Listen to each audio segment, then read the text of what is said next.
This So we'll conference will now be recorded. It's 5:31. We'll call the police committee meeting to order, and under the executive order of Governor Pritzker, we are able to meet remotely. And I am remote, Julie O'Rourke, as is Adam Lefevre, and Jason is in the office, but we'll do a roll call. Jason? Here. Adam? Yes, here. And Julie's here, and then we have Sergeant Half and Chief White also in the village office. So let's hop on to the agenda here. Oops, I had it all up here. All right, we did the roll call. Any conflict of interest? No. Is there anyone else in the hall or just the three of you? Just the three of us. Okay. So there's no public comment. Obviously, no one has signed up for public comment. Police committee minutes. I know we had the draft version in the board meeting. One minor typo on number 13. If we just say motion is made to exit the meeting, not by exit the meeting, no big deal, but minor typo there. I'll change it. Anyone see anything else? No. If not, I'll take a motion to approve the minutes. I'll make that motion. Oh, I'll second. Oh, you beat me. All right, sounds like Adam, and then Jason seconding. All in favor, Adam? Yes. Jason? Yes. And Julie's a yes. So meeting minutes are approved from January 24th. We've got several discussion items under number 7, so I guess we just get right at it. The school resource officer, the school district, as you saw from the email from President Eubank, the school district did sign the version that their attorney amended, and he asked that we look at it in police committee and determine if we have any issues with amendments to the school district's by the school district's attorney. I know when I looked at it, I did give a heads up to Nick and Jeff that I thought number 5 was a little interesting, and I didn't know, Jeff or Nick, if you guys had a chance to talk about it, if you have any concerns with number 5, or you're good with it as it is. I do. We get to You do? Yeah, go for it. Well, what I did, because they voted on it, I made sure of this first, but it's public now. So I talked to my wife who works at the school. She's a social worker. And I had her read it over. And there was a few things, and it was questions I had because what they do, is private through the schools. So I wanted her to look. So number 5, it actually, in reference to number 22 as well, it says the word about mid-paragraph on the right side of number 5. It uses counseling. So the SRO shall have a demonstrated interest and potential for working with and counseling students. Where is that? Number 5, about mid-paragraph. On the first paragraph? No, under the first paragraph Yes. of 5? Okay. I'm sorry, I forgot there was 2. Mid-paragraph of the first one. Okay, the SRO shall have. And the reason I bring it up is because under 22, because the intention isn't for them to counsel students. That's No. how we've talked before. So that's a little confusing because it says interest in counseling, and then number 22 actually states that they will refer counseling activities of any students to the administration, which would be to them, her and that. I think the only It might difference be there, too picky. I think the intent was to counsel as far as the law is concerned. I know, and it doesn't read It that. doesn't read that way, but that's what I take out of it. So I don't know, maybe that verbiage needs to be changed a little bit, or. That's all. So it's clear. I don't know how far I'm catching up. I know this has been around a while, but so back and forth. So It was just something I wanted to know for that one. Yeah, I think that's a good catch, actually, Jason. And I wasn't even referring to that. It was just the language has changed quite a bit. The school district added, basically if we don't like the SRO, we just have to say in writing, we demand a new one. Well, we can't operate that way logistically because we're not going to have one on the shelf for them. Because don't they have to have extra training or at least have a little more experience in SRO? So it's not like we can just do a switcheroo, I don't know. So I didn't know what you guys thought of that. Currently, if something were to happen, we do have an officer who's trained as an SRO with Who's experience that? as an SRO. Sarah McWhorter. Oh, okay. Yeah, she was an Yeah. SRO in Carter County, Tennessee. Yeah, but that may not apply here. See, Right, and I'm just saying though that there's somebody technically that, so is this training, did I go to the right place? I went to illinois.gov. It's, School Resource Officer, Illinois Law Enforcement Training Standards Board. Yes. 40-hour Yeah. training. Okay. So the other part of that, where did that go now?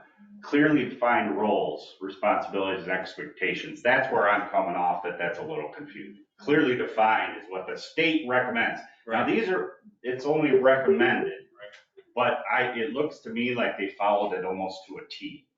Adam's gone. Adam, are you caller one? Oh, Yeah, we lost power and then my internet fell out, so and I'm on my phone and the phone quit.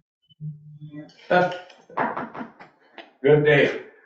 So I think we can go back and I can talk with John, or Nick can talk to John, and see if we can just clarify that counseling, and just put working with and counseling regarding the laws of the state of Illinois. My wife has a master's plus 40. It's not 40 hours. So, that stuff needs to go to those people. And I don't think, I'm not saying the intention was for the SRO to counsel, but that's the way that portion reads. Anywhere in there that may come up. I mean, under 22, it does say to go to the first part of that, the SRO will serve as an advisor. Maybe that counseling on number 5 should have said advisory or advisor instead of counseling. Mm-hmm. An advisory source, something like that. So that way you're using the same language in 5 and 22. Or use a different word besides counseling in personnel. Right. Yeah, that's what I mean. Go ahead, Julie. No, I think you guys are right. I mean, using consistent language through those two from 5 and 22 and being very clear that you're not counselors, you're not trained to do that, you're not qualified to do that, and there's no expectation that you would do that. And then I'm with you, Julie, on what you brought up, I didn't catch that in there, having a backup, or I guess we're not going to have that, but I can't read that way. Well, I mean, if you read the 2 paragraphs under 5, it basically says, "Oh, village, you're in charge, but we have veto power over this whole thing." That's kind of how I read it. It was the tone of it. And I get it, they're not going to want someone in there that they don't think works well with the kids, 100%, and we would agree with that. But it's kind of like, if we have a problem, we will just tell you in writing and you will replace this officer with a new officer. And I just don't know. I mean, we're talking changing schedules, and we have Sarah today. We don't know if we're going to have Sarah tomorrow, so I don't think you want to base it on who we have available today, but it's, I guess, logistically, could you be comfortable with that language in there? And only you two can tell us that. And that's Sergeant Half and Chief White is what I'm talking about.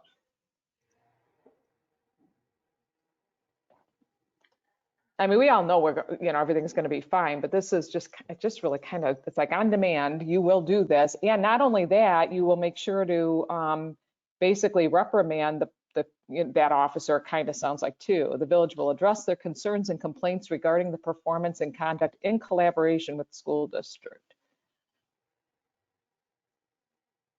But then, the village is in charge of this person. They write their review, they pay them, they do everything, but we want a little bit of control and veto power over the officer. Yeah, but I guess I don't see how they could do that. I mean, they could do that upon request, but Yeah, cause as long as he's it's, not violating any policy that's written, I don't know how you could, I mean, you could, the assignment of the job is that, basically that an assignment, not, you know, that's strange, cause the second paragraph, it switches up, doesn't it? SROs are subject to discipline by the village in accordance with the bargaining agreement. yeah, well, we don't have a bargaining agreement. Which we don't have, so that some of that should be stricken too. I mean, I was Oh. surprised that Frank I thought didn't that's catch what- some of this in number 5 because, I think we've got a couple things here that we need to figure out how to change. And Jeff, before we go back to the school, I wonder if we should involve Mary. Unfortunately, I think she needs to have her legal say. They've had their legal say on this document.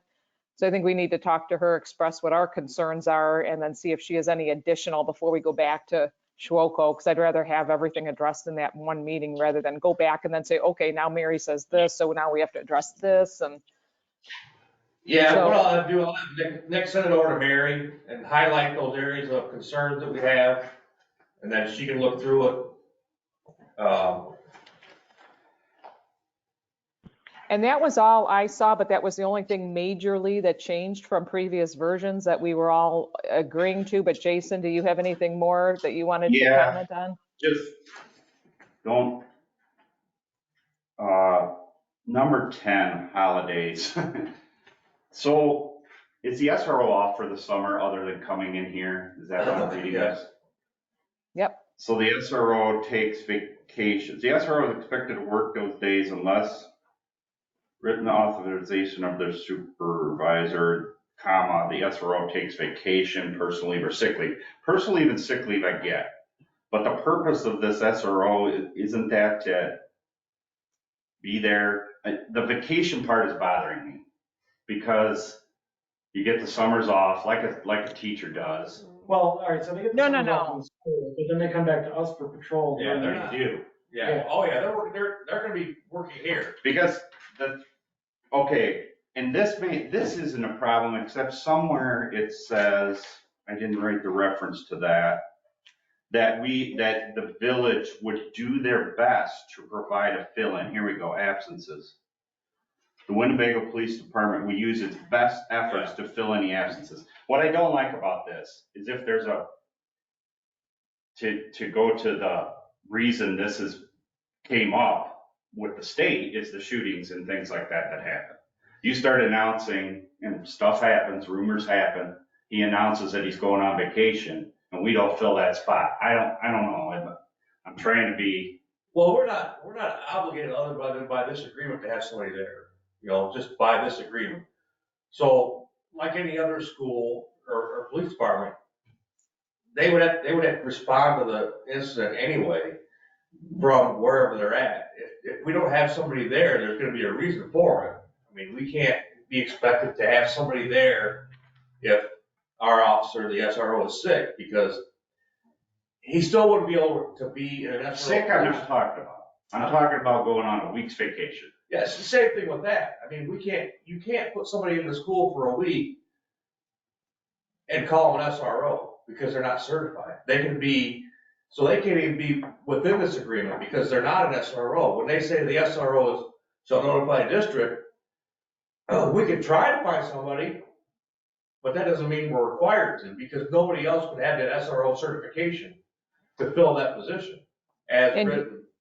And as an Jason, SRO. just some other background too. There are times when we don't have enough officers for coverage in our own community. And so we can call the sheriff's department for coverage and things like that. So there are times that we're not policed in our own community. So it's kind of the same thing. And I like keeping that flexibility on our side because things happen. I mean, we could have 2 officers walk out tomorrow. There's absolutely no way we could fill that vacant spot. I mean, but I think, didn't it say in that agreement that the SRO was expected to take their vacation time during spring breaks and or summertime?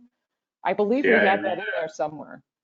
That's what So I I'm think that's talking what about. they prefer It it. So, alludes to that. yes. But- All I'm talking about is vacation time. That's what I mean right Yeah, there. but you've also got those other times of the year, Christmas, New Year's, Thanksgiving. If the officer want to take time off then, that's gonna coincide with when the school's out anyway. I'm fine with that. Yeah, I mean, That's all I'm pointing out is you're gonna take, I don't know, but if we're talking about the school getting shot up, and it's known vacation gonna come and because people. Well, the only person that's really gonna know should be us and the superintendent. You know, the superintendent shouldn't be, letting that information out so the general public can get a hold of it. Sure. Yeah, because the way I've even got the schedule written going beyond August, I don't have our SRO on our schedule for people to see whether or not he's scheduled to be there or not scheduled. Okay. Because we know, just like Chief's schedule, we don't have him on the schedule either because of the type of work that he's doing. So we would do the same thing with the SRO, because the best way to theorize on that is if school's in session, the SRO's in the school. Right.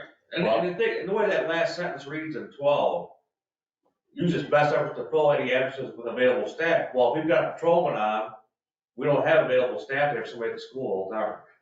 I agree. That's. I'm not saying to do that. And I think it's vague enough. I'm saying what Julie said. Right. Vacations get taken on off school time. That's what I'm saying, but that is not in here from what I read, Julie.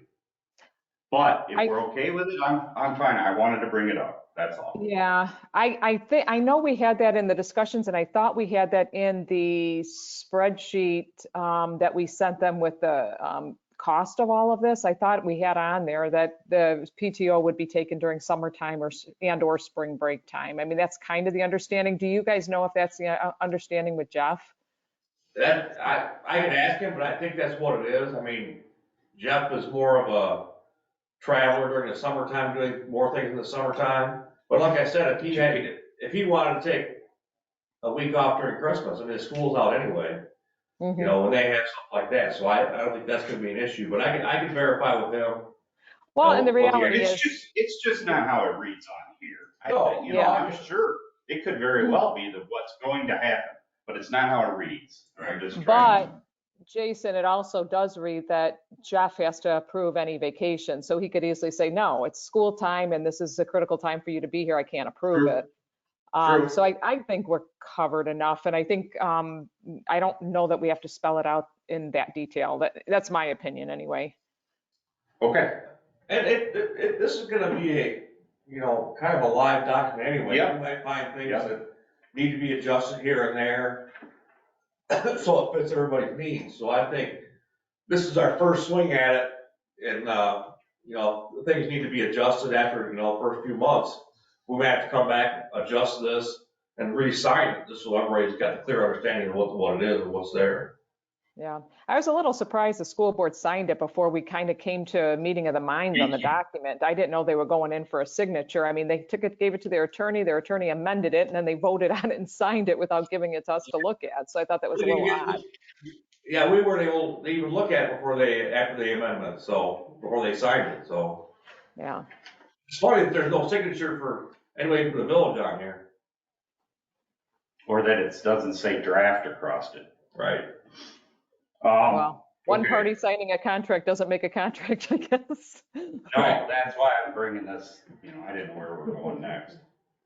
But, One thing that might be my wife was a little concerned, it says that a private office area.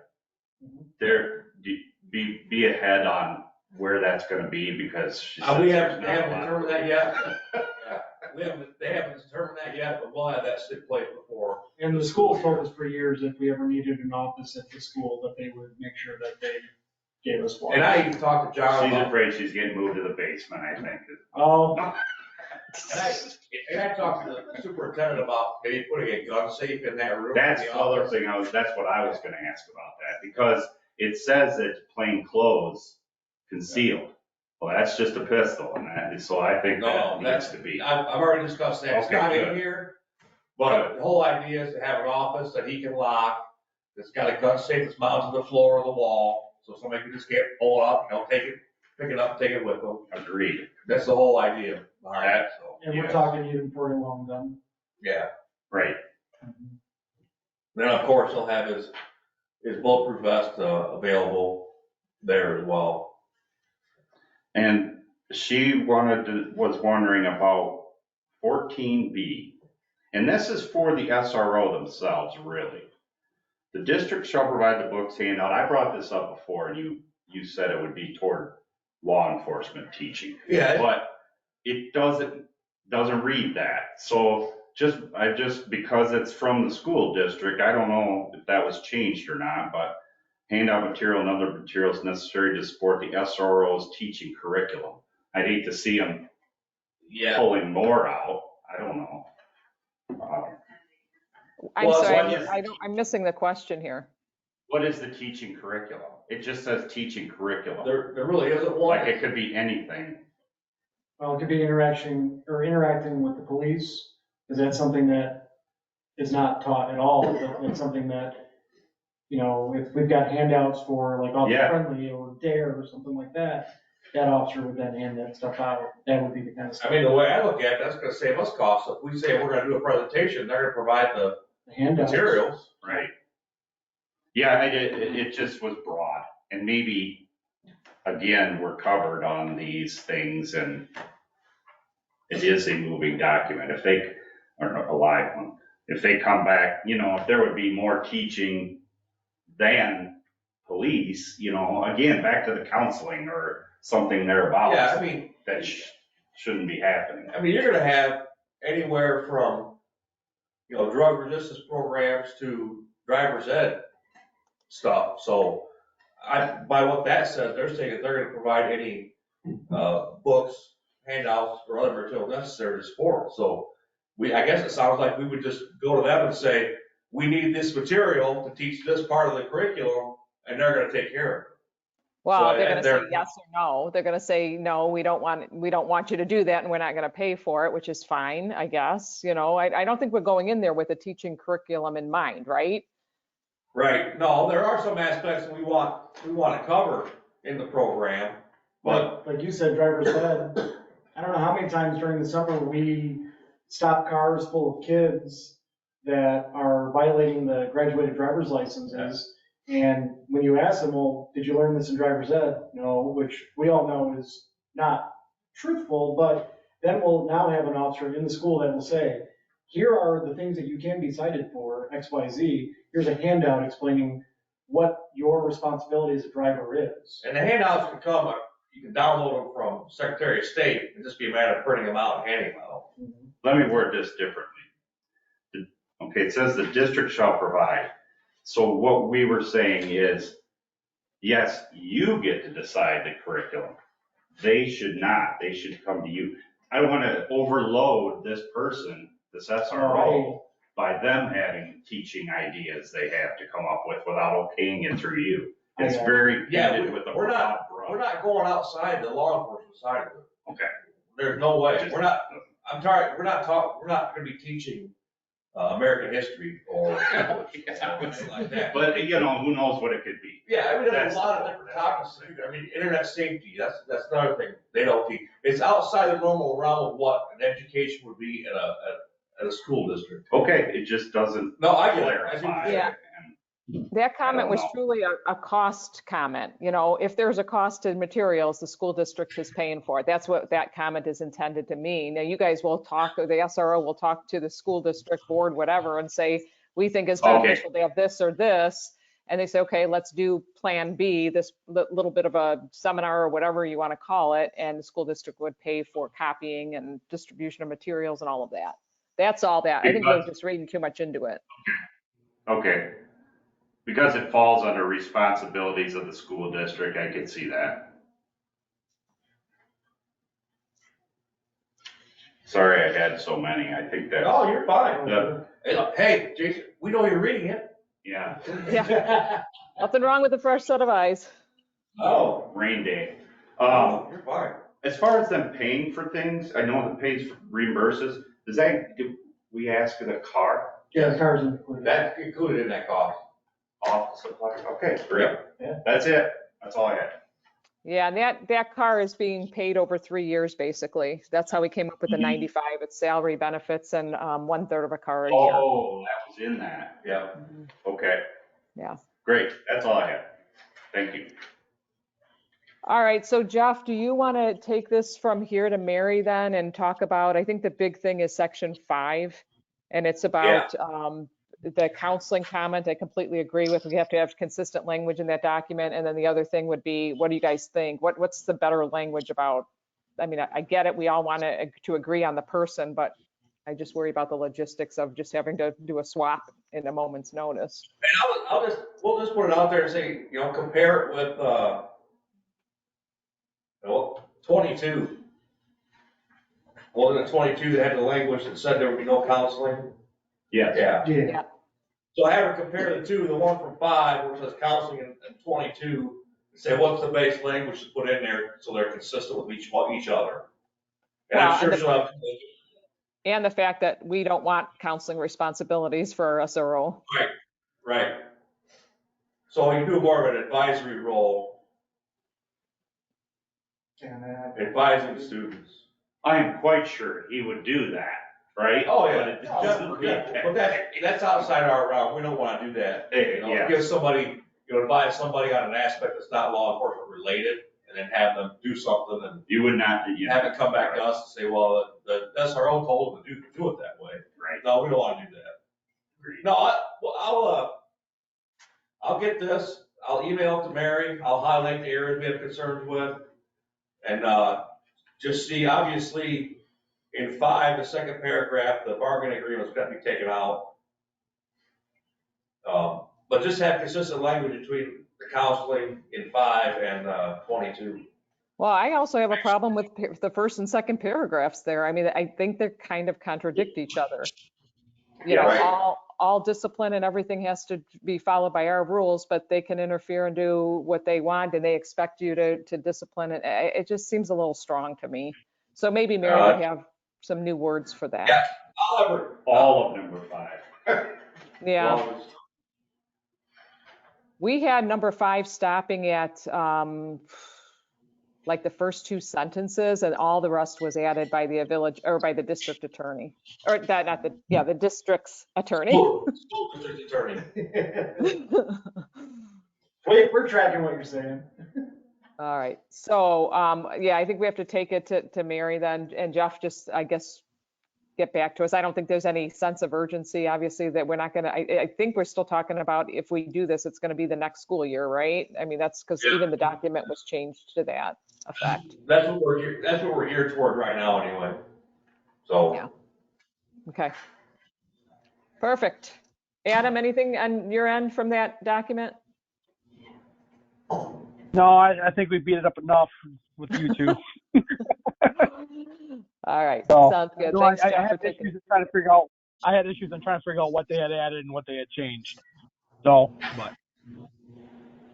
Okay, the only other additions were those whereases in the beginning, which basically referenced laws that I wouldn't even know if they were accurate. I wasn't about to look up all the laws, but Mary can look at that as well and make sure she feels that's accurate.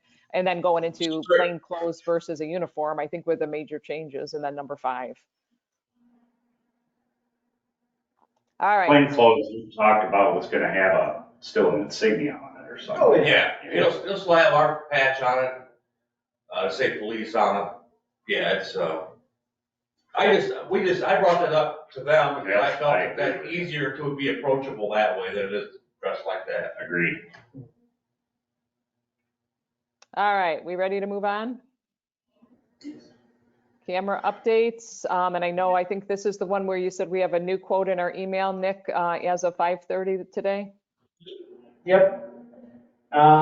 So included in the packet that I sent out was also the Axon quote that we discussed at the last meeting that went up to the $225,000 mark. I reached out to Motorola, who is our current vendor, and I asked them for a quote. I asked them for 2 different quotes. One quote to upgrade our current fleet of cameras in our vehicles and add 1 more camera to a vehicle, and also for 10 body cameras. And then I asked them for another quote for 4 brand new car cameras and 10 body cameras. And that is what you got in your email, was 2 separate quotes. To upgrade what we currently have and add a car camera and add body cameras, that would be $64,795 over the course of 5 years.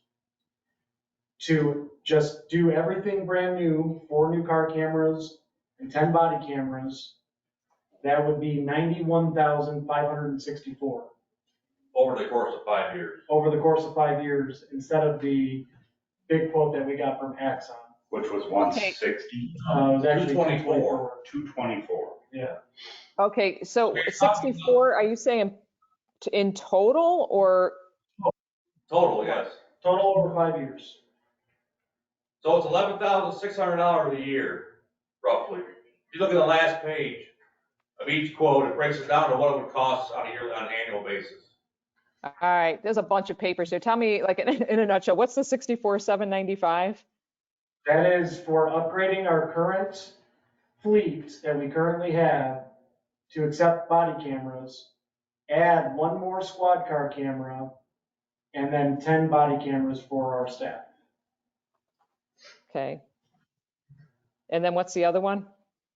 That is for 4 brand new squad car cameras and 10 body cameras. And that And includes why all, do we need brand new versus upgrade? What's the difference? our current fleet is about, one is 7 years old, one is 6 years old, one is 5 years old. They're just starting to get to the end of their shelf life. The service life. They're no longer under warranty, so any items that were to break on them would be out-of-pocket expenses for us. Whereas if we upgraded everything currently that we have, then we would have a new system throughout the entire fleet. Wait, upgrade, that would be new. Yes. So Well, if you upgrade them, what does that mean? The 64? if Yeah. you upgrade, the systems we have currently Just will software. will not integrate with body cameras.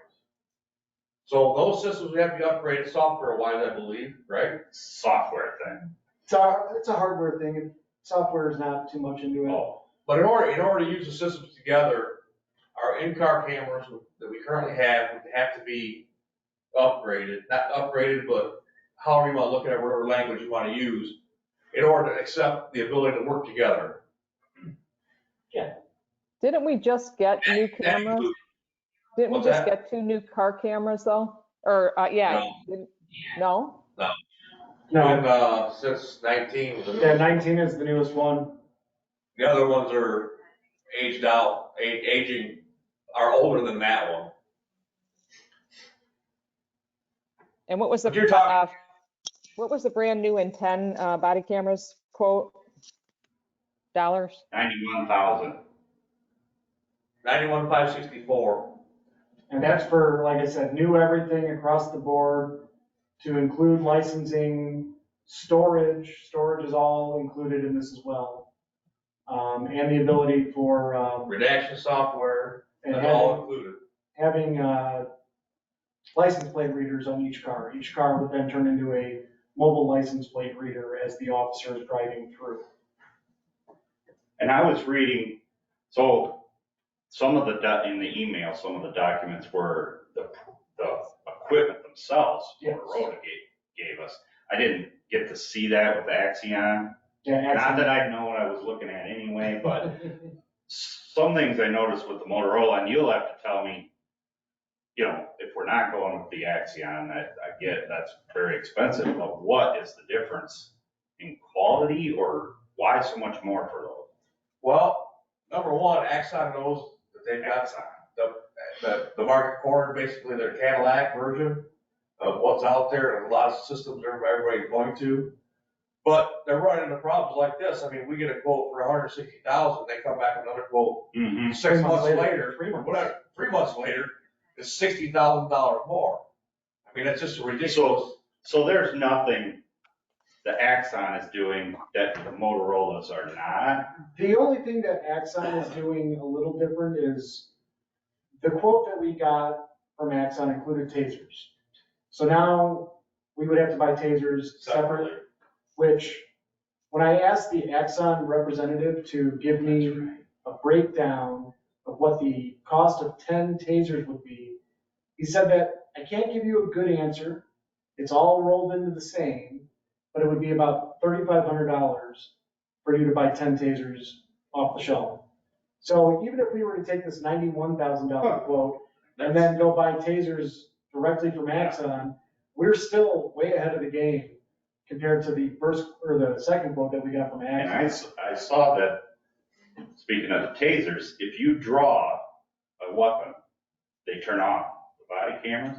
You can Is set them up right? that way, You can set it up that not way. necessarily. Oh, You can actually set them up on Axon to where if you draw your pistol and your firearm, it'll do that as well, with the right equipment. Well, the Motorola was the only one I read. It said that. Yeah, But Motorola will do anyway, it too. it's an option, I guess. Yep, yeah, Motorola has that option as well. How about Motorola tasers? How much are those then? Do you know? They don't make tasers. They don't make The only them? taser on the market, yeah, the only taser on the market currently is the one made by Axon. You know, I had a really hard time with this because Axon is, like Chief said, the Cadillac of, And they know it. And they know it, and they're proud of it, and they've got no problem basically telling us, we've got it, you want it, this is what you're gonna spend. But Motorola, it's gonna be the same capture quality and video, it's gonna be the same high definition video that we are currently using in our fleet. And all of our officers are already trained on everything Motorola as far as the camera system goes. The only advantage I see now, just logistically with Axon, is all our videos will go into a database and the state attorney's office would have access to any of it. So instead of us having to download it and send it to them, they would have automatic access. They can go and look for it themselves and get what they need. But the Could we give them access to your database? I don't know if we can do that with Motorola, and I don't know if the state's attorney's office would be too hip to learn a new system because it was pretty difficult for them to get on the board with Axon. And how frequently Okay. would we do something like that anyway? Probably about half a dozen a week, What was that? I missed it. What Adam said. giving them access to our, Oh, and I also would not feel super comfortable giving unfettered access to the state's attorney's office for all of our stuff. No, absolutely. That's what I was just wondering. How many times are you asked to share something with the state's attorney? And you're saying a half a dozen times a week? Yeah, it's, at most, it'll be, Yeah, we get requests now for video through WatchGuard or Motorola. And it's easy for us because all we have to do is make a case out of it, attach everything to it, and then we can cloud share it with them. So it gives them access for what, 30 minutes? 30 days. 30 days to access it. So it's not a really big deal. Mhm. It So only I takes know, a few minutes to do it. when you guys brought Axon, sorry, go ahead. Julie, I'm sorry.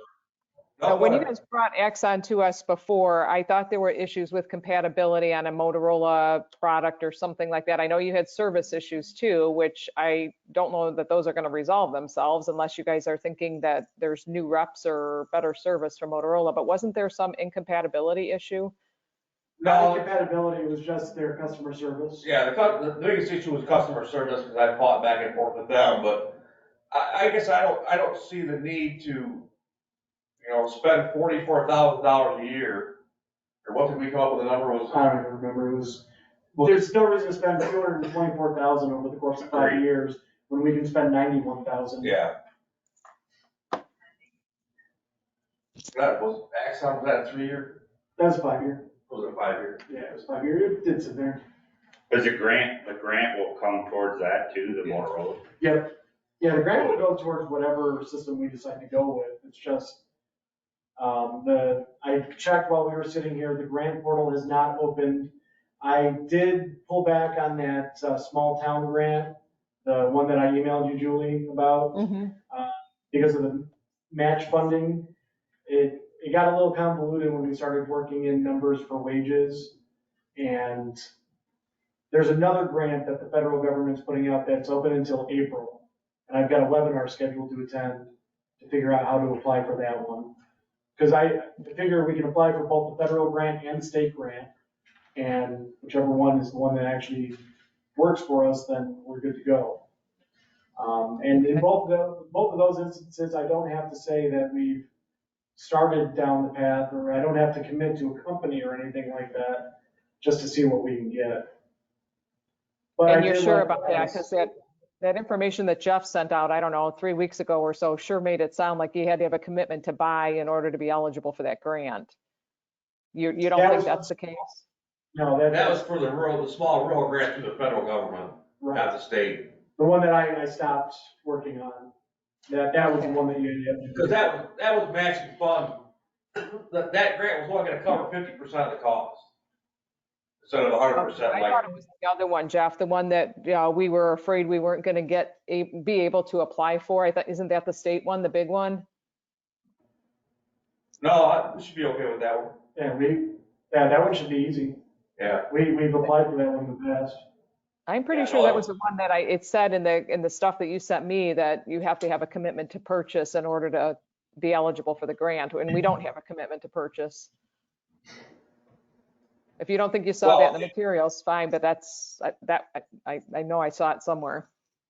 Well, I just have to wait and see what the grant says when they finally open it up and see if that's a requirement of it. I mean, we can make a commitment to whoever we want, I guess. Doesn't mean we're actually gonna buy.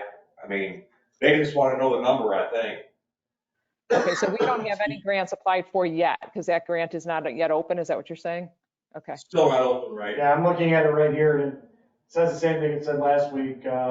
We anticipate having this portal prepared and open around February 15th, and it's not open yet. They keep pushing it back. Apparently they're having issues with it, so.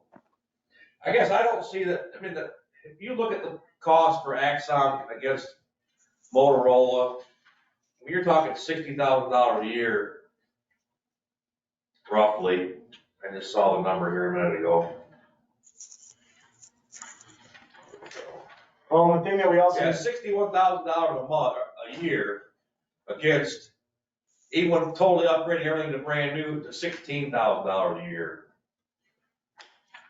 I think we have to stay with the fiscally responsible side of it, and just upgrade all the equipment to new as far as the in-car cameras, and then the 10 body cams and everything else included, all cloud storage, the LPRs. I mean, you're getting so much more with Motorola. Okay, it's not the Cadillac, but it's gonna save the taxpayers in the village a ton of money. And the So- thing to remember about the Axon quote is that, yeah, it's $224,000 for the entire project, but the camera grant will not cover all of that because some of that is cost of the tasers included. Yeah. And since Axon doesn't want to give us a actual breakdown of what that could be, they're gonna tell me it's $3,500 to buy new tasers, and they're gonna tell the camera grant, oh, it was $25,000, and now the village is on the hook for even more money. Right. Whereas with Motorola, we know that's all part of it. It's all video related.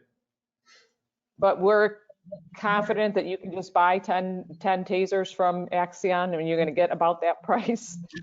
I think we'll do what we've been doing in the past, which is we only have 3 tasers right now. Now that we've got more staff coming on, I'd like to upgrade that number to 5. And that's something that we can talk about next year. We can plan for that Yeah. out of the 20% budget. And that was my other Or- question. So this is a, if we get the grant, we're going forward situation still, right? Right. Yeah. And the other question then, we're going to be getting a new squad for the SRO. So we probably should buy the camera that we're going to be going toward for the new squad, right? Yeah, that camera's included with this quote, the 4th camera. Yeah, both of these quotes from Motorola include a camera for that car. Yeah, but we may have to get that camera before we get the grant, right? We may have to buy one camera before the grant. And That's okay. it's broken down in there to where we can see what that cost is. I think it's like $6,400. Yeah, so my point being is, if we're going the Motorola route, that's because we want all the cameras and everything to be the same across our fleet, right? So Right. we just want to make sure it'd be nice to have this kind of commitment mentally in our head, what direction we're going. If it's Motorola, to buy the Motorola camera, then for the new squad. That's all I'm saying. That makes No, I agree. And this quote from Motorola is good until May 23rd. Well, let's hope the state's grant is opened and, I mean, that, just because it's opened, it takes months and months to get an answer. That May 3rd may And- go, come and go. I know that we, reading the material from the grant, if we were to even like, purchase everything, we can still apply for the grant and be reimbursed. But I'd hate to shell out, well, we would have to shell out 91 because we'd only have to do it by Here. year. So we would be out $24,000 this year. And then, It would eventually come back to us through the grant. right, so I So mean, that's an option as well to think about. does that grant pay out in bulk or does it pay out over years? I believe it pays out in bulk, Yeah, I think it's a one-time deal. but I would imagine that if we came to Motorola and said, all right, I know that we decided that we were gonna do the 5-year plan, and it's 24,000 that we've already paid you, I have a real strong feeling that Motorola's not gonna say no if we came with a check for the rest of the money saying, hey, we just wanna pay this all off. Yeah, pay the whole 5 years at one shot. A discounted amount for the present value of that money, of course. Yeah. Otherwise, you hold on to it and you pay them over 5 years and get interest on it, it's. Yeah. So, And that's, yeah, But you have a budgeted amount, you need to budget for the following 4 years, so. yeah. and this number is pretty consistent with the first quote that I got from Motorola, probably what, a year and a half ago? When I was Well, that's just good. looking at body cameras, and it was like $6,000, but then now you take and you add the 4 squad car cameras, which all that technology has gone up a little bit in price. It's actually pretty on par for where it should be. It's not shocking for sure. I didn't expect such a low number when I got this quote back from Motorola. I expected it to be much higher. And I talked to a trooper today who uses this system that we're looking at, and he absolutely loves it. So Oh, it's good. very user-friendly, very intuitive. He said once you guys decide to do something like this, you'll be very happy. And if we start having customer service issues, I'll just call up the chain of command and find out who the boss is and get that clarified. Well, one of the other pieces to that, what's nice is, as far as serviceability goes, we can upgrade these cameras because we're buying it as a service. So if something happens to the camera and we just need to ship it back, we have a local Motorola rep right in Rockford who we deal with on all of our radios. He's actually the one that put me in contact with the person that gave us the quote today, and has been Johnny on the spot for anything I need. All right. And so after 5 years, what happens on these? We start all over again? Yep, pretty much. We'll have to start looking at upgrading, but it's not necessarily meaning that we would have to upgrade every piece of equipment at that time, because we're gonna have some, cars that aren't being used as much, or some body cameras that aren't being used as much, and some that are getting thrown around. And we can upgrade them as needed, just through the replacement plan. So, we get one that's getting a little bit banged up, all right, we swap it out for the new one, and we know that that one in that car is good for 5 more years. So then we would just look at upgrading our licensing at that point and not necessarily the equipment. Okay. Any other questions from anyone? All right. Make sure you're getting those grants. Let's get some money. I did. Hold on. Okay. Sorry, I was trying to get the mute button. We were talking about how we had to qualify or we had to say we were going to purchase them this year. Do we need to make a resolution for that grant and in anticipation on buying the radios, or not radios, these cameras for that grant to make it work or not? I know we had that conversation, it was like 10 minutes ago out of all this. So. No, we don't need a resolution. This was budgeted for. I mean, we will do one when we Okay. can buy them, I would say. Wouldn't you guys think? And then if this, because you're just applying for a grant. If we get the grant, we're going to buy the cameras. And if we're getting down to the wire to May, we may have to have another conversation on whether or not we want to take the risk of buying them or not. And I don't know what we'll decide at that time. Okay. Right? I don't think we need a That was all. resolution now. You guys are going to do the grant and hope we get it. We can dig it. You might want to make a note, though, to put this back on the agenda then before that deadline of the expiration of the quote, though, Nick. Okay, I can do that. All right, so we ready to move on? Speed signs? I know Speed I signs saw are one currently- somewhere in front of the school, I think. Yeah, there's one at the intersection of Runyard and Elida, and then there's one at McNair and Benton Street. Not necessarily where we want them, but that's where they're at. My understanding, those are put up temporarily. There's no posts coming the other way. Where, on McNair, where would you have wanted it, or that's not what you mean? I would have wanted it somewhere further west. Because Facing which way? I had a conversation with Chad about it. He said it was more temporary due so they could figure out how they're mounted, how heavy they were, how it worked, and That's where I was whatnot. going. And then he stated that the telephone poles aren't very straight vertical wise, so as you look down the road, they all got a little lean to them. That was the straightest one, so he was concerned on how well it would work if it was at an angle. If you look at the one on Elida, he's actually got the two posts bolted together with the support arm through the top. So in essence, that one's being supported by two of the poles. So that's where we are there. The other side of the street of McNair, there isn't a lot of poles. I noticed that. You'd have to, and it's the wrong time of year to try to do that. Right. If you wanted to have it for cars going east, is what I mean. Yeah. And there's not a lot of signage on McNair showing the speed. And I think that's one of the issues I have with where it's placed is that there's a speed limit sign and then there's an electronic sign and then there's nothing until the village limits going west. Oh, so all the way out, Yeah, at least so- you're getting told as you come heading west. Right. At least you know the speed limit. Well, you should know. But yeah. I still have, I don't think I mentioned this before, in here, I did to you, Swift Street, I had two people complain to me for Swift Street. And I did witness just yesterday, one take off from the stop sign right past my property there up the hill. So it's both hills is the way I'm understanding. So north and south, that Swift Street's kind of a valley and then back up. It seems to be both ends of Swift Street. Now, I'm not saying that one of those should have went there. I'm not, because I like them where they are. But can there, where do you do with that? I just am pointing out I had two people complain about Swift. Can we get the cheaper versions? How much are they?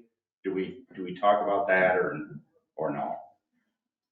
Well, the intention was to move these around, right? And I think that what Adam is saying is they're just testing them out to see how are you guys looking at any of the data? Has anybody looked at the data that's been captured from those signs? Yeah. I downloaded them the day that they went up just to get rid of there was so much old data in there. When they tested them. Yeah, from them being tested. So no, I haven't looked at it since they've been deployed. I know that I kind of tweaked the way that they're programmed a little bit to what they display. But I did talk to Jimmy and he said that they were a little bit cumbersome as far as moving them. Like he wouldn't recommend, and that's why you and I had the conversation about perhaps next year we can look at purchasing the slightly cheaper ones that don't record so much data, that all they do is they display the speed, and then we can get those to move around and maybe make these more of a permanent fixed location to collect data. So yeah, I haven't looked at it too much. I know that there's going to be a couple times where the speed limit on Elida spiked because we were responding to emergency calls. So I know that'll be interesting to figure out what that reads. When I talked to Chad, Julie, a little bit about it, these have the solar panel, and all of that is more mounting. If you saw one, it's large. There are ones with battery that you change out that maybe are smaller and easier to move. I don't know. I haven't But looked at you them. gotta make sure you keep the batteries charged. Right. They won't recharge themselves. Right. There's also smaller As far ones. as move around, you know, if you were gonna relocate them, these, and it's, I don't know. I'm just going by what Mhm. Jimmy said here, but Yeah, there are smaller ones that also have solar panels on them that we can look at for more of a mobile, easier to move so that we're not trying to take this big box down. Well, I think it'd be easier to move if they're right on the right size pole that the manufacturer recommends. Well, and there's that too. right. The manufacturer recommends no less than a 5-inch pole. Right. And it comes with the mounting stuff that goes with it, so it wraps around the pole. So if we get the right pole, they could be moved easier possibly. I would think so, yeah. So we have to put a bunch of 5-inch poles everywhere? What's that? So we have to put a bunch of 5-inch poles where we want this sign? I don't think you need a lot. I'm just going by what the manufacturer recommended, you know, no minimum than a 5-inch pole. Well, if we're gonna wait till next year, we're gonna have to make them mobile somehow. Right. I think that's where you're going. They should be moved around, right? Oh, that was the idea, getting them so we can move them to different places. Agreed. Uh, Adam, what do you think of that being Public Works? I think they're gonna have their hands full if they're gonna be moving them on 5x5 poles. But the question is, how frequently are we gonna be moving these poles? You know, if we leave them sit here for 6 months at a time, I don't think he's gonna have that big of a deal with it. You know, if we sit there and ask him to move them every other week and whatnot, okay, that's gonna be an issue. Changing batteries out, I bet you those batteries are probably gonna last 3 to 4 weeks on charges. So which isn't bad either. Depends on how hard it is to change. I mean, we could easily go out there and do it. You know, swap a new battery out, and that might be the time where you download the data too out of it. You know, pull it off the pole and bring it back in, download your data, and all good. Well, would we be pulling out poles or would we be putting, you know, a half a dozen poles in different places around the community and just taking the unit down and mounting it on the next one? I wasn't thinking we were pulling poles in and out of the ground, or are we? No, the idea was to put a pole in the location we want to leave the pole there. Yeah, exactly. So I think you get a half a dozen of those in the strategic areas we're talking about. You know, we had that problem with McNair. We have a problem with Swift, it sounds like. I think Elida's a logical place to have one. I'd love one from Cunningham coming in from the big city. Sort of someone on my phone every night I'm driving home, even though I'm going 55 and a 45. Well, one of the things that got brought up in past conversations about cameras, security cameras, was they're not our poles, we don't have permission to mount anything on them, so we put our own poles in the ground, we can mount whatever we want on them. You know, the pole that's on outside McNair Road, whose pole is that? Right. It seemed to be a big problem when it was security cameras putting on poles, but now they just mount this on a pole that we know we don't own. That is Comet's pole. Well, this is going to be one of the, maybe we can put this on the agenda for the committee of the whole that we're talking about doing, because there's several things that are crossing different groups here that we really need to figure out. So I'm going to add that one to our list. Have you guys ever, I've seen you sit on Swift or somebody, do tickets go out there? So we've, Swift has been brought up many times in the past, and we've concerted a number of hours sitting on Swift and no. I can't think of a single speeding ticket that's come out of our time spent. You know, when a car goes by you, you don't know how fast it's going. And when you're in 30 seems fast. and it does, and that's the thing, you know, 30 seems fast, 35 obviously seems that much faster on a residential street. Right. It really does. Right. But yeah, we have spent considerable amount of time on Swift Street on both ends. Because there's that old screw place right at Runyer that you can sit, and it's a perfect spot. At the south end, you sit at the top of the hill there by the park. And they They're don't not gonna see see it. you until they crest the hill, so. And I do have a new directed patrol that's going out tomorrow that will include Swift Street, so officers will be out there. And it might just be that, you know, back in earlier we used to have white cars and people would see them. Well, maybe at night, black cars will be a little bit easier to blend in, but I can't tell you that we've spent a significant amount. Oh, I've seen it. Well, I know that the stop signs there at the corner of Main and Swift was put there to slow traffic down. Yeah, That's why there's a stop sign there, north to south. That's why it's four-way, I mean. it used to not be that way. Huh? It used to not be that way, yeah. There used to be no stop signs north to south from Cunningham to McNair on, Pecatonica or Swift. Cool. Well, I would say let's kind of look at the data and see what kind of use we get out of the data, get comfortable with using it, and then we can discuss the moving of the signs with the poles and everything in the next COW meeting or whatever meeting we talked about, the strategic planning, the committee of the whole, whatever we're going to end up doing here eventually. Sounds good. But yeah, might as well get used to and comfortable with the data, see what it tells us in the spots it's at. Yeah, All right. it gives there's a lot of data involved in that. Yeah. All right, can we move on to UTVs? So it sounds like from the board meeting, everyone was comfortable kind of having this committee figure out all the logistics and so forth on the UTV only. But there's a lot of things that we got to figure out before we're ready for ordinance, I think. And a lot of issues came up in the board meeting that Frank rightfully so kind of pushed back to us in this committee meeting to bring to the board when we're all done. So I know I've got a list of things that just from the board meeting, but Jason, did you have anything you were prepared to start with or anything for this since you've kind of taken the lead on it? I guess the waiver, what Attorney Gaziano was mentioning about the waiver being separate, I don't understand that or how to proceed with that. So if somebody wants to take the helm on that, I would be, or let me know, does it need to be something different than what this is? I didn't understand that in the board meeting. Yeah, that's legal stuff and we have to defer to Mary on that. I certainly wouldn't stick my neck out on it. She's the one who represents us and worries about our liability and all of that. So we either are going to have her in one of our meetings or start a list and say, Mary, these are the issues that we need your help with and kind of list them out. So understanding the indemnity obviously is a big one. What I think she's trying to get to with that is the separation of the waiver is its own separate document that states I waive the village of blah, blah, blah for all this legal stuff. That it's not tied to our UTV ordinance.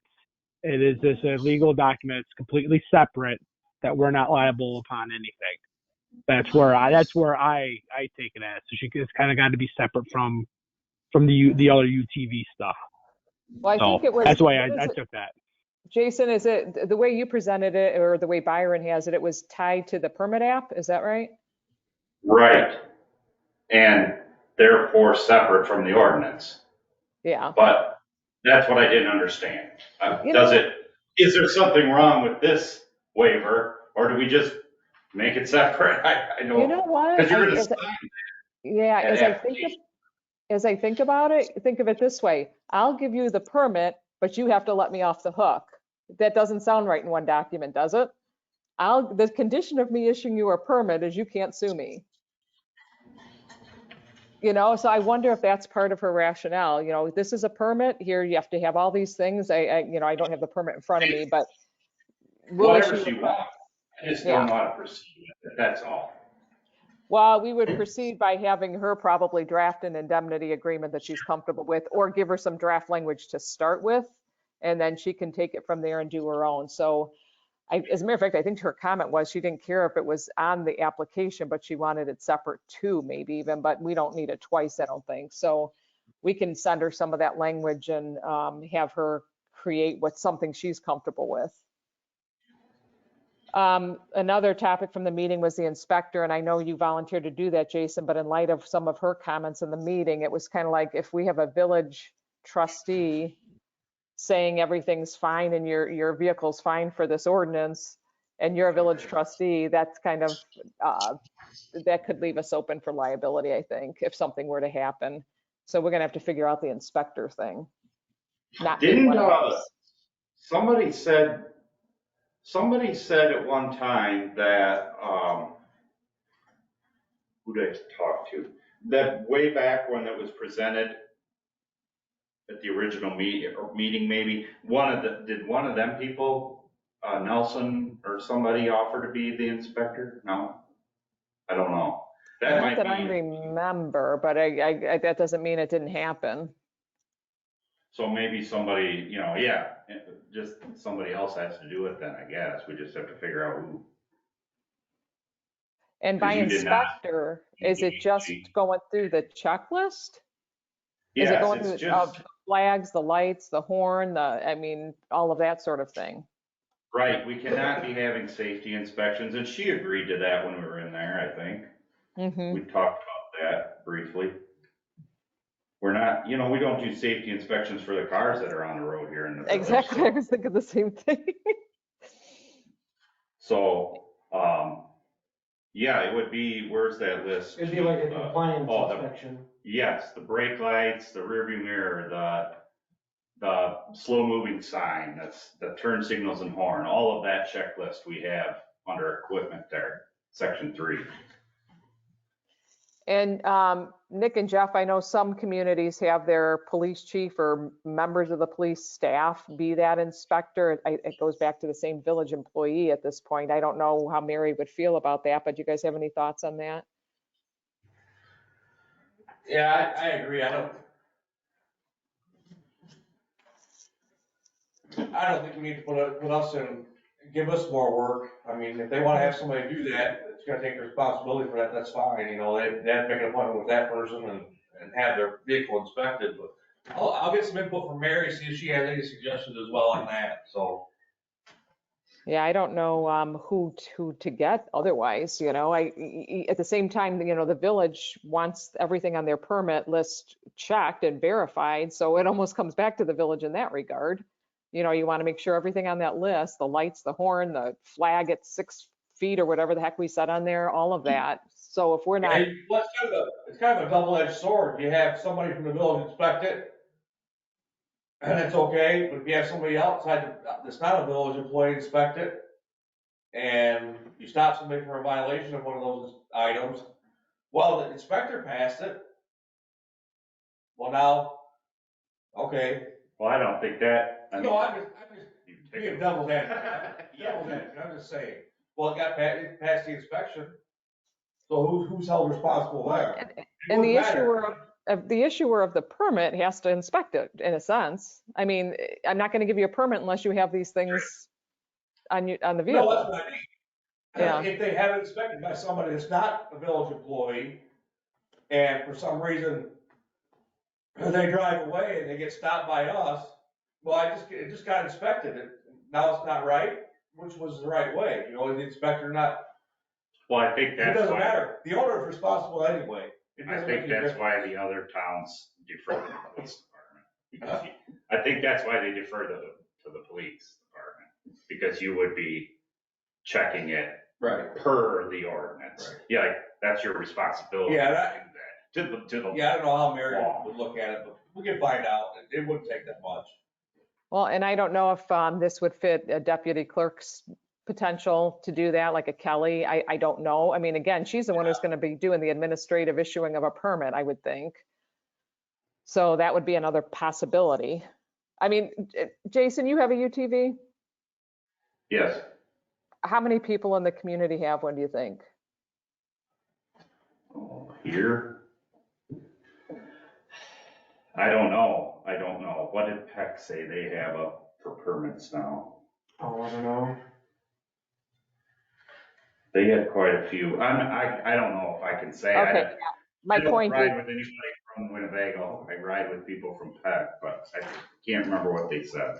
yeah, I guess my You know, point it's is, not gonna be 50 though, right. I'm sure. What I think you're gonna get personally and is, I think you still will get out of the villagers to get a permit in the village, but we'll see.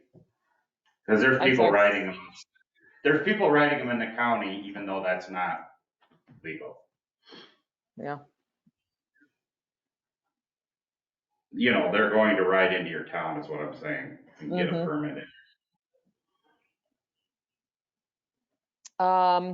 Another silly thing, sticker logistics. I have no idea. How do we get a sticker that, what do we do to get a sticker? I have no clue. We have to get something that's Order not them from easily the, copied. I mean, we just have to figure out, maybe, I don't know, maybe someone else knows that. there's companies out there we can order them from. Just online. You design your own and burn off a couple hundred of them, and that probably should last us quite a while. Because if you have a sticker and you're just renewing it, you don't need to issue a new sticker. You know, because you can put a serial number or whatever on it, and they just keep the same number unless they have a new unit, and they get a different sticker. But I Well, don't see us needing more than a couple hundred. Is this an annual thing? I can't even remember. It's annual, Adam. They'd have to get another year, wouldn't they? Yeah. Either that, Otherwise, the unless- police know.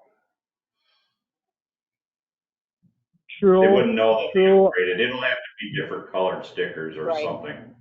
different color or Yeah. color. But these other Yeah, villages that's have true. stickers. There's gotta be a way to just ask them. I can build a Yeah. circle database in the RMS. I was just looking the other day, Pack Cat. We don't have to get and read each VIN. No, not VIN, but we can number each sticker. And then, I'm just thinking, Jason, I'm sure you can check with someone from Pack Hatcha since you're you're in the Yeah. group. Yeah, Okay. yeah, I just saw them on the back windows in there. And the other thing was, slow moving sign, that's the responsibility of the UTV person. Yep. Same with flags. So the only thing is stickers, and then we should talk about, was your take, Julie or Adam, on, or in the board meeting? We had originally talked about not letting them go down to the corners. Frank sounded against that for alienating those businesses. There's 3 businesses down there you would be alienating on the east side. The bar, whatever it is. I get his view on it, but what are we going to do? I mean, we're trying to keep people safe, the safety of them not driving past that I area. know. If there was a frontage road there all day long, I mean, absolutely, but there's no frontage road. So, Yes, I see his point, but your point, but I don't know. Is there such a thing as those businesses not, are we alienating by doing, because there won't be a frontage road put in. no. I don't know, I just thought I'd bring it up for discussion. I mean, yeah, those businesses, I believe, will feel that way, but how many of them, it gets back to, again, how much activity are we really going to have on these vehicles? I don't know. Handful. I think this ordinance is probably going to only benefit, I would probably say, a couple dozen within the village limits. I mean, I don't know how everybody thinks. I don't see too many people of them sitting in their driveways on trailers.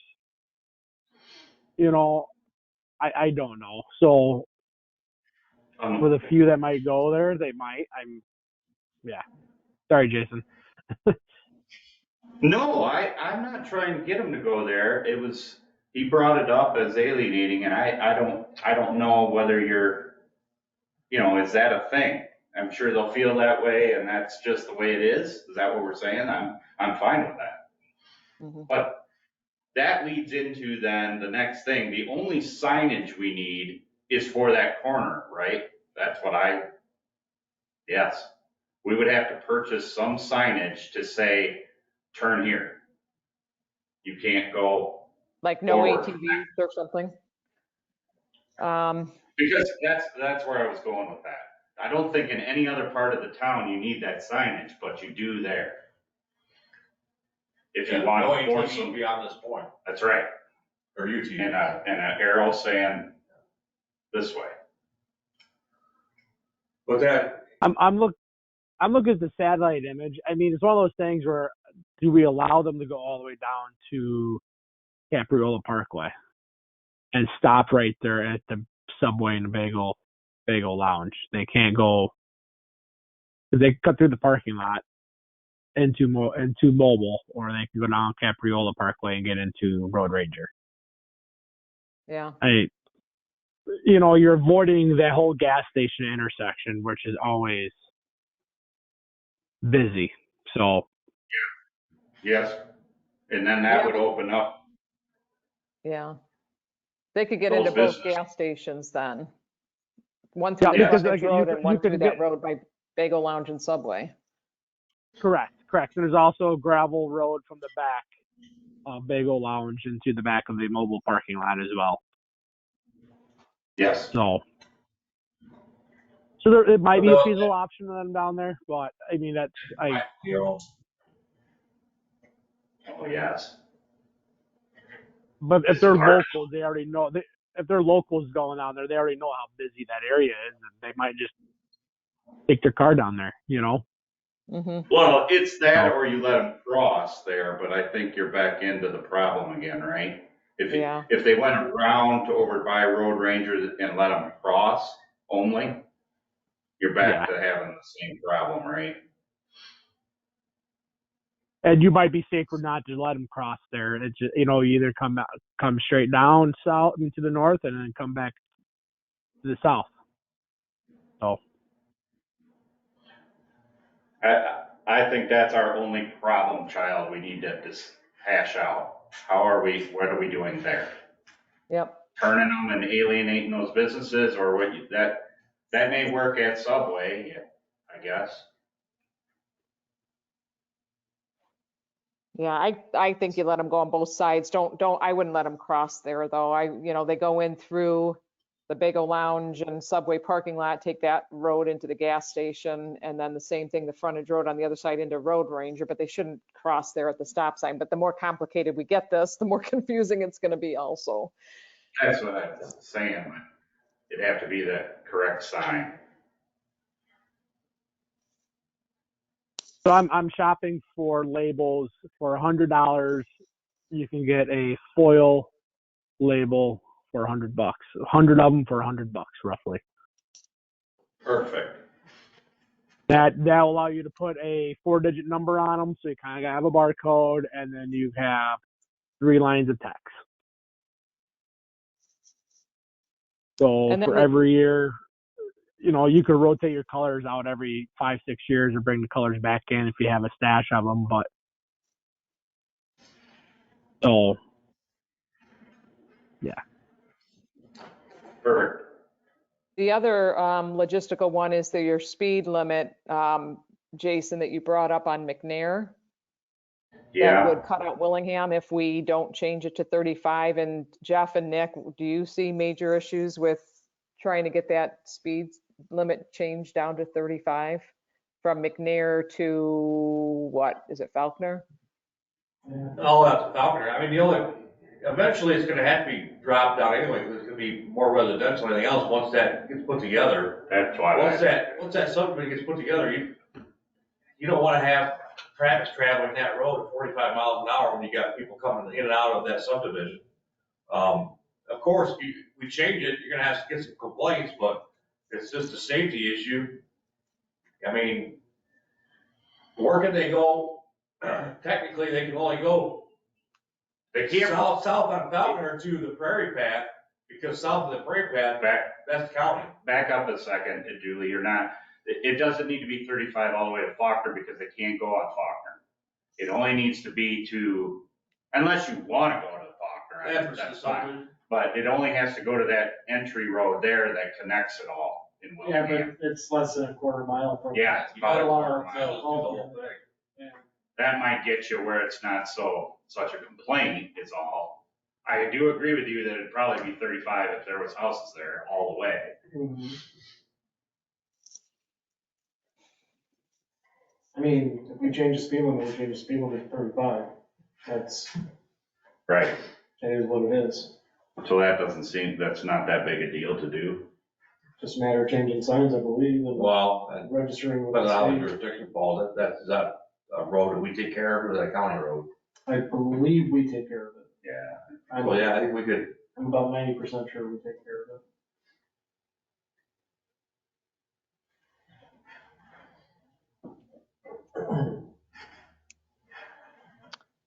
The other thing is, we'll have to put some verbiage in the ordinance, and I'm happy to work on this if you guys want, to talk specifically to ATVs and golf carts to say that basically, not this words, but at this time, those are not part of this ordinance, but we keep this open if a trail system is, goes through the community, that we would revisit at that time. And that was someone's suggestion, so that no one is deterred from putting a path through here in the future, because they see an ordinance that doesn't allow ATVs and is silent as to the future of ATVs. Agreed there.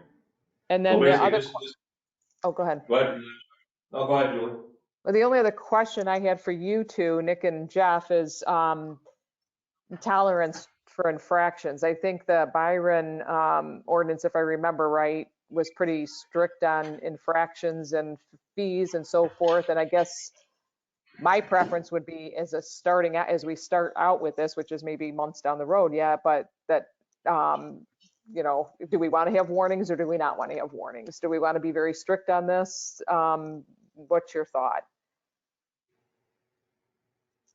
I say you could give warnings. I mean, it'd be at discretion. It's, I mean, we could actually have a database that know who we gave warnings to, and then look that person up if they got a warning before for the similar type of violation, then write them a violation the second time. Yeah.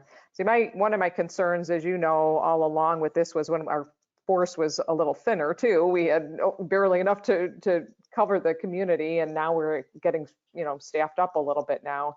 So I know you had voiced concern about all of a sudden the path being used with UTVs if we do something like this. I want to keep it safe for those that don't have UTVs too. So in my mind, I have a bias towards, strict enforcement, but that's just me. I mean, if they're on that path and people are trying to ride bikes and everything, I don't like that.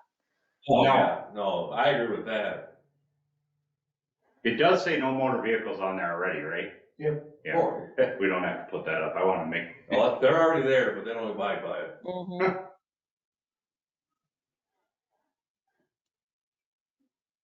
All right. And then we'll just have to figure out, does Frank still do his newsletter? Do you guys know? I don't think I've seen one in a while. You still Do the newsletter, Yes, we do. well, Frank's newsletter. Oh, I don't know if Frank does. Yeah, so I just think we want to communicate to the community on this one as we after we pass the ordinance, because I know the people that were against it didn't necessarily come forward in those sessions, but they came forward to some of us individuals. So we just want to make sure those that don't know what UTVs and ATVs and all these different things are, what we're including, what we're not. And, that's probably something I need to talk to Frank about in his newsletter. I think that's probably the best vehicle, that and maybe a Facebook post or something at some point down the road. But because I know a lot of people didn't voice opposition directly, but there are people that are very concerned about this too. I think you do a disclaimer in this to saying, this does not apply to golf carts, ATVs, electric scooters, any of that stuff. Mm-hmm. Which is what she was talking about a step ahead here, right? Right. Before. Until a trail system can be revisited when a trail system is in place or through the village. I like how you said that. Yep.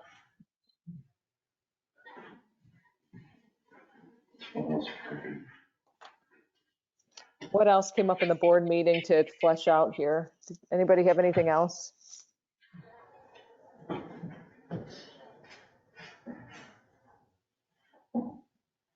Did the ordinance read okay that Chief White and I kind of put together? Or have you read it? The one that came to the board meeting? Yeah. Did you guys change the one that was in the police committee packet for today? No. Okay. Yeah, we just have to add language to the ATV future potential. Trying to remember what else. There might be something just from these issues that we talked about here to add on, but I think by and large, the board, if I recall, just said, figure out all the logistics and come back to us. They were okay with the concept, so. Mary had the issues, most of the issues with indemnity and inspections and things like that, so we just have to circle back with her on those items.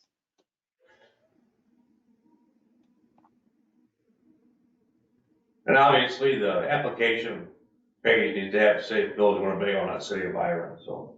Yeah, Yes. I thought I got them all, but I missed one. I did too.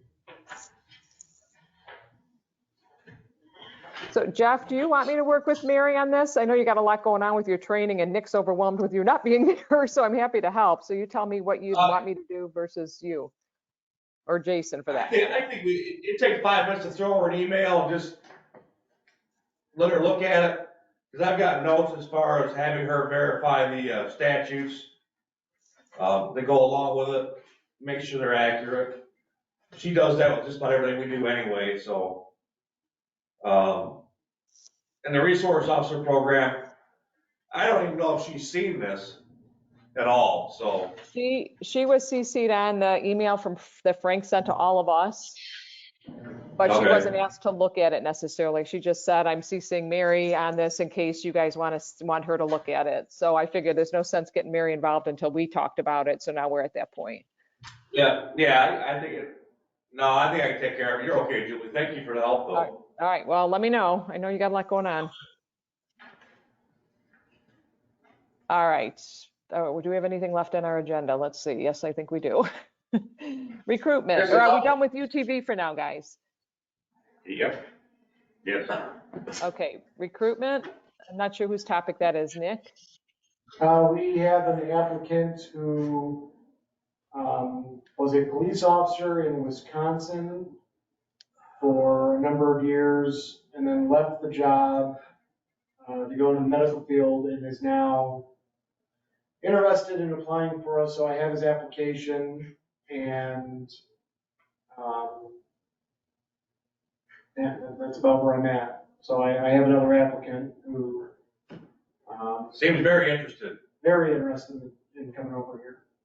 Where does he live? Around here or in Wisconsin? Rockford. So I think, so then this would leave us with 2 swing shift people, is that right? Yep, that would be Plus an correct. SRO? Plus an SRO, yep. Wow. Great. Of course, this one has to be vetted yet, so. Right. Right, We still have to for do- And there might be a training issue because he's out of Wisconsin, #1, and he was certified in Wisconsin, #2. He's been out for a few years. We would have to apply for a waiver, just like we did with the others, and see what type of training he would need. And he might need to have to go all the way through the academy, Yeah. He might have to go through the 18 weeks or whatever it is now, 16. Really? 16 weeks of the academy. Yeah. Being he was certified in another state, we'll have to wait and see. We can't guarantee at this point, but I can talk to we'd have to get his training records together and then send them to the state or talk to somebody from my Gillespie. It won't be until they look back on his history to see what it is. He's gonna have no history in this state. He can have history in Wisconsin, depending on how old it is. But there is a possibility of doing that, because like I said, like last meeting that we had, I verified that we would get reimbursed about 80% of the cost of sending somebody to the PTI and the academy. So, this basically be 20% of that cost and then wages for the 16 weeks. And we've saved a pretty good chunk of money out of the training budget for the year. Yeah, so I think there's money there, just a matter of getting this information, doing a background, see what we find, and then getting with the training board to see what requirements would be to hire. And I've already started barking up the tree of the training board just to see. I've shared with the Northern Illinois Training Advisory Board Executive Director, John. What are we talking about? See it today. I sent him the guy's resume so that he can give that to the state training board to see what might be accepted or what might need additional training.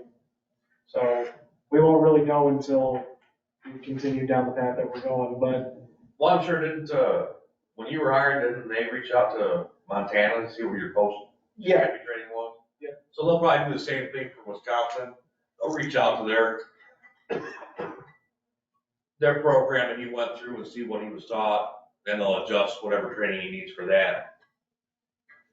But that's just a little bit of time, that's some information together, get those records, so.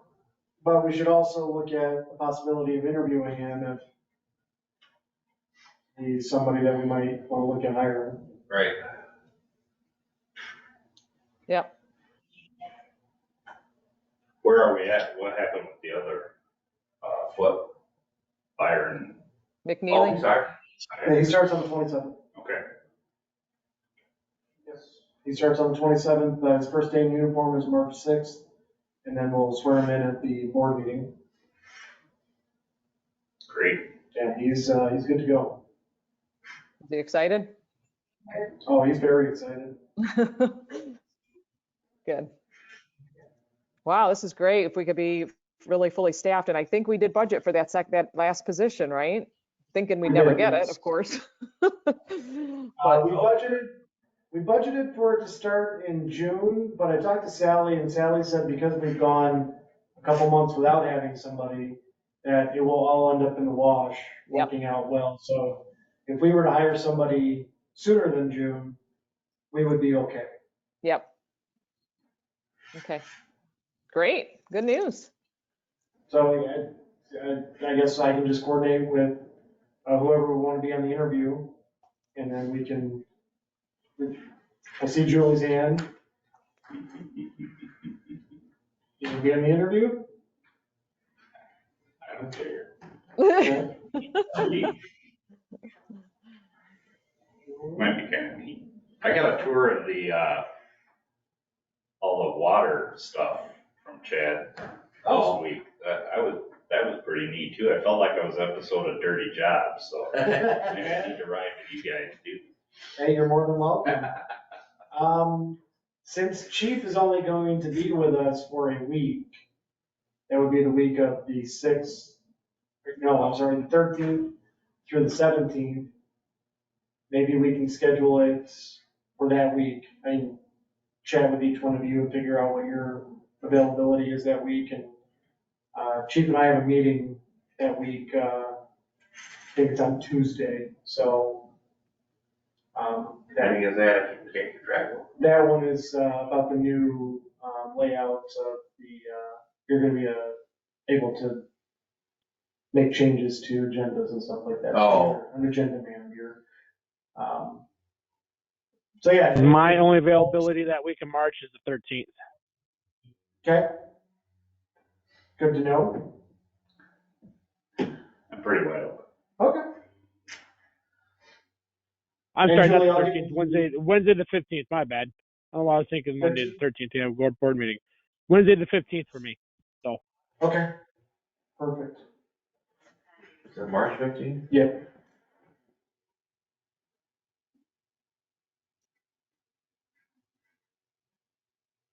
All right, can we move on? Yep, we just lost Adam. All right. Monthly crime statistics, anything to highlight there? Nope, that's the same one that was given out at the board meeting. All right. Chief White, your report. I have really nothing to do, nothing to add, because I've been in class for 3 weeks now, and my brain's fried, so it's okay though. Learning a lot. Good. Good deal. I must say though, that Sergeant Half is doing an excellent job in keeping things operating on a daily basis, so. Great. Well, thank you for that. Sergeant Half? The only thing that I have to add is that you'll notice that the agenda changed a little bit. There is a new format that all agendas will be using going forward. This is part of the integration to the new website and to the new board management packet that we purchased as a village. So you'll notice that discussion points will be on there, and then they'll be lettered. The reason for that is so that when we eventually go live with the new website any additional documentation will have a hyperlink that will be associated with those discussion points, so people can actually pull up these individual items. We'll have more to discuss on that when we go to our strategic planning meeting, because there will be some changes to the way that board meetings are put together as well. I know that's not police related, it's just, I wanted you three to be aware of that. As far as police goes, we're moving right along. We've had a couple DUIs, a couple of suspendeds right off the bat this year, and our officers are out there hitting it pretty hard. Officer Maggio's training is going very well. I anticipate him to be off of training by May. I elected to leave him in training a little bit longer just to ensure that everything is covered. And same thing with Officer McNeely. Once he gets started, he'll be in training a little bit longer as well. But I think that one-on-one interaction with a field training officer will benefit them a lot more for serving our village. And we've got a really good plan for Officer McNeely's training. So we're looking good there. That's all I So got. what's our setup right now, Nick? Who's on night shift? Currently, Officer Spellman is on night shift on B side, and then Officer McWhorter is on the opposite shift. And come May 1st, Officer Spellman will drop down to a mid shift, and he'll work 3 to 3, and Officer Maggio will start working 6 to 6. And then I believe it's the end of July, we have it set to where Officer McWhorter will go to a mid shift, and Officer McNeely will work night shift. Okay, so Randy and who else is day? That would be you? That would be me, yeah. Currently, because of the chief being gone, Randy is working a modified schedule. So he's working every Friday, Saturday, Sunday, and every other Monday, and I'm working Monday through Friday. Oh, wow. That was to ensure that, We had coverage all week yes. during the day shift. Okay. And surprisingly, Randy kind of likes that schedule, apparently. Yeah, he's enjoying it. Every other week he gets 4 days off in a row, so what's not to enjoy about that? I guess. Okay. Still gets his hours, though. Yep. Yep. All I right. need to go back to the body cams a second. I thought of a question I had. Is there installation in this, or do you do that, techie? No, actually, I believe Motorola will come out and install it, but That's right in this? no, it's not, but I it's. thought I read that it wasn't. Yeah, there is, maybe there was Axon. Either way, with the grant will cover the installation of said equipment. Okay, Because when we got it the last time, the state paid for all of the installation. okay. And I think it was Axon that actually physically comes out and does it. They would basically send us the cameras and say, go to your upfitter and make it happen. And if I'm not mistaken, the cost on that, it's about $400 per squad car. Oh, so not, Yeah, it's not a lot of money, no. And if we wanted to, that is something that I could probably do, but I would much rather have our upfitter do it. yeah, I just knew, I thought I read that, and I didn't know what it cost, so I thought I'd bring it up. Yeah, it's about 400, and that's to include taking out the old system and putting in the new system. Okay. Back to you, Julie. All right. Any new business? Back to the agenda? All right. Items for the board meeting. Obviously the swearing in, right? Yep. Well, I mean, I think we're tentative at this point on the SRO MOU pending Mary's time to review it and get back to us, so we can put it on and take it off if we're not ready to go, I suppose.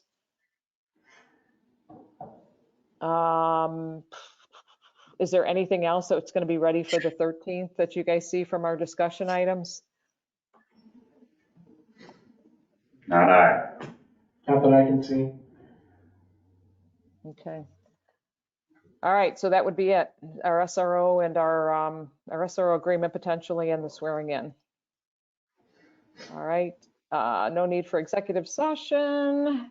Have a motion for adjournment. I'll make that motion. I'll second that motion. All right, all in favor of adjournment, Adam, Yes. Jason, Yes. Julie? Yes. All right, thanks a lot, everybody. A lot of good discussion here. I think we made some good progress. Oh, what was the time for? It's 7:11. And we're adjourned. Thank you. Perfect. All right. And Jeff, again, if I can have